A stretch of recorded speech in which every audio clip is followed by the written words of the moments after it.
Նոր տարի, նոր հնարավորություններ եւ ինչու ոչ, նաեւ նոր ֆինանսական սովորություններ։ Ահա 5 խորհուրդ, որ կօգնեն, որ քո 2026-ը լինի ոչ միայն ուրախ, այլև ֆինանսապես կայուն։ Առաջին.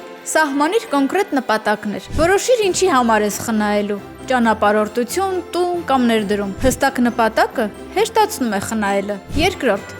ստեղծիր արտակարգ իրավիճակների ֆոնդ։ Պահիր առնվազն 2-3 ամսվա ծախսերի համար բավարար գումար։ Սա կլինի քո ֆինանսական բարձիկը։ Երրորդ. ավտոմատացրու խնայողություններդ։ Ակտիվացրու ավտոմատ փոխանցումներ, որ խնայածդ գումարը անմիջապես առանձնանա ու չծախսվի։ Չորրորդ. վերանայիր պարտավորություններդ։ Մասնավորապես սկսիր մարել ամենաբարձր տոկոսով վարկերդ։ Հնարավորության դեպքում միավորիր դրանք։ 5-րդ. ներդրում արա քո կրթության մեջ։ Կարդա շատ գրքեր, մասնակցիր դասընթացների կամ հետևիր ֆինանսական ոլորտի մասնագետներին։ Գիտելիքը, հատկապես ֆինանսական, լավագույն ներդրումն է։ 2026-ը նոր էջ է։ Արի փոխենք ոչ միայն օրացույցը, այլև մեր ֆինանսական սովորությունները եւ մեկ քայլ էլ մոտենանք ֆինանսական կայունությանը։